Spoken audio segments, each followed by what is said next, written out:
First, start by thanking Senator James Orengo for coming up with this motion and for thinking through the motion, but even more importantly, for his very weighty contributions.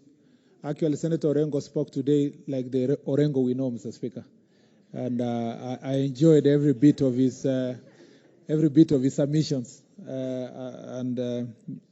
Speaker, I want to thank him for that. Number two is, Mr. Speaker, to eulogize our colleague, Senator Mohammed Yusuf Haji. Senator Mohammed Yusuf Haji had a very illustrious career, Mr. Speaker. Some of us who cannot speak in the same stature with Senator Orengo and others who just came to public service the other day, Mr. Speaker, we do not have the similar experience like you. But you know, Senator Yusuf Haji was the PC of Rift Valley, and when the word PC was synonymous to Haji for us who grew up in the Rift Valley. In fact, Mr. Speaker, when he left after 20-something years, Mr. Speaker, anybody else who came would be asked, who is the Haji of Rift Valley? Because it became synonymous to provincial commissioner's position. And Mr. Speaker, I'd like to say here that, Mr. Speaker, I was so privileged and honored to, in my young years, to be able to interact and work with Senator Yusuf Haji from the time I came to this chamber in 2013. I found, Mr. Speaker, that despite the position and experience, Mr. Speaker, and the age, there was no one who was more respectful to authority, Mr. Speaker, than Senator Haji.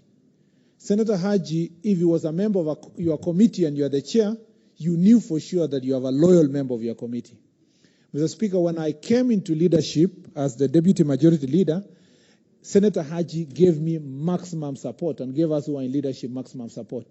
Even later, Mr. Speaker, when I became a majority leader, Senator Haji became the person I used to go to ask for counsel, for advice. I remember one day we went with him to see the deputy president over something that was in Garissa. And Mr. Speaker, the way he was approaching the office of the deputy president was, I was even shocked myself because, Mr. Speaker, I thought I was even more casual than he was.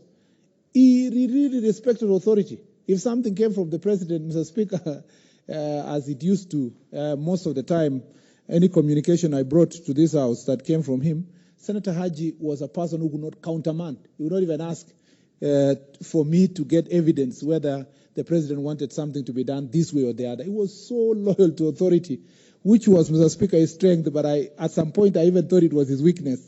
Because, Mr. Speaker, Senator Haji, when I give you an example, Senator Haji didn't want to serve as the chair of security.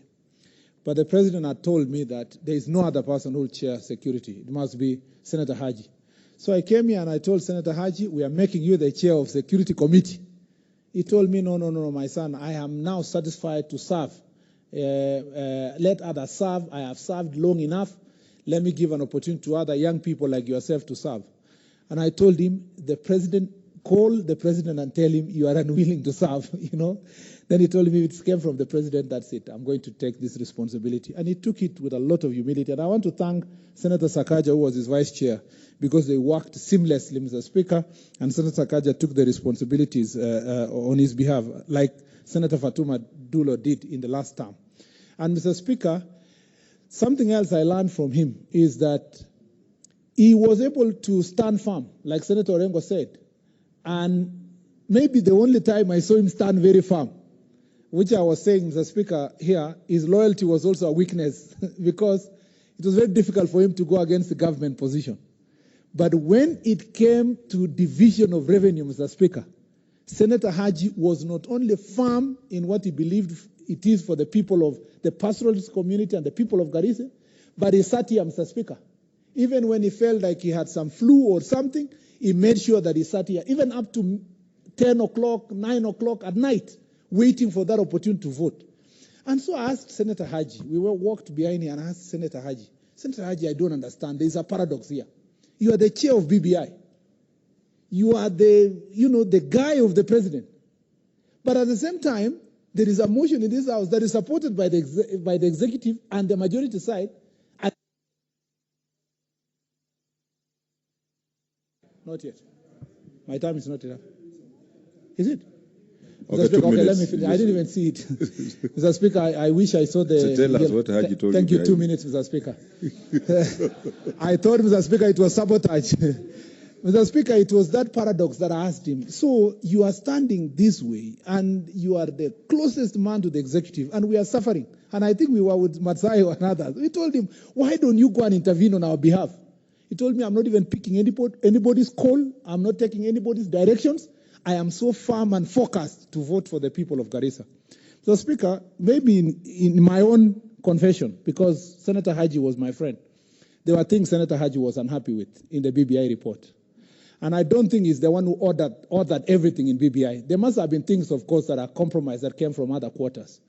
It was a bit of a letdown that the things we achieved as Team Kenya in these chambers, and Senator Haji participated, found themselves, Mr. Speaker, in the BBI report in terms of the per capita income application on division of revenue.